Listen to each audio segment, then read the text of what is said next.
Yeah, it's ugly hard. Who would Eli Manning be without his brother Hayden? Who would Dave Franco be without James?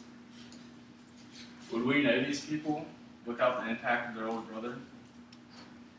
If you have an older sibling, you know how much they can shape your life, whether it's good or bad. I know a lot of people who went down the wrong path because they followed the influence of their older brother.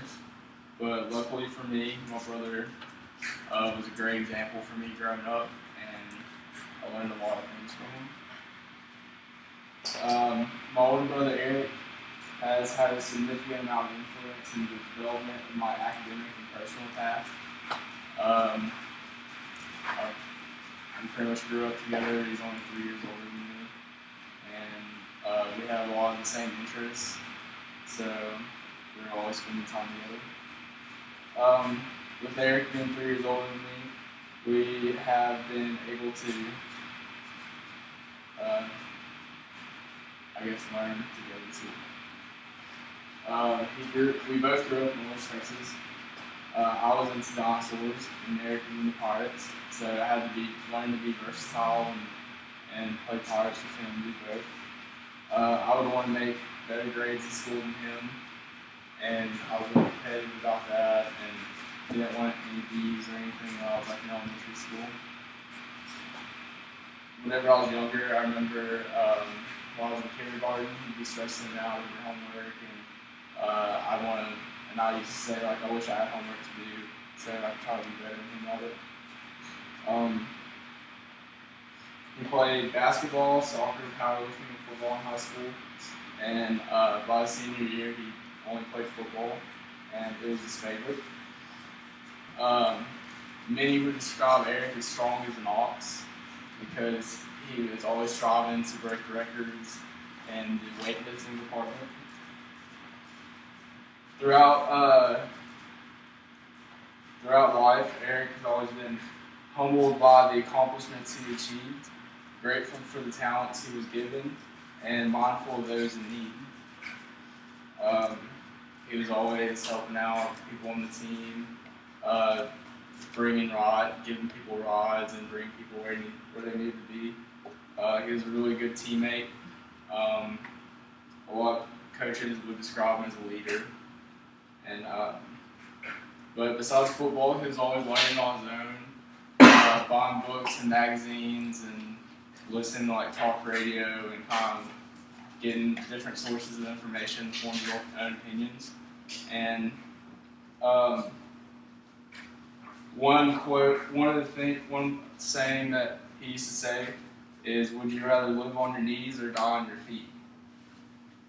And so, pretty much what it means is, do you want to just accept the things around you, or do you want to stand up for the things you believe in and maybe try to make an impact on them?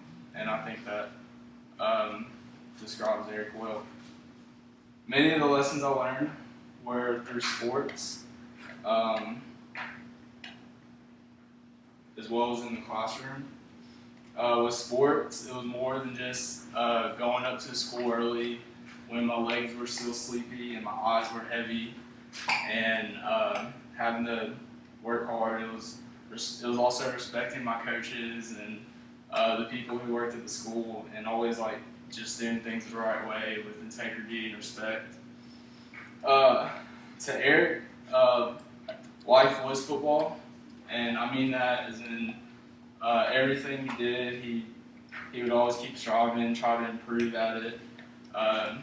I guess there's a saying, never look at the scoreboard.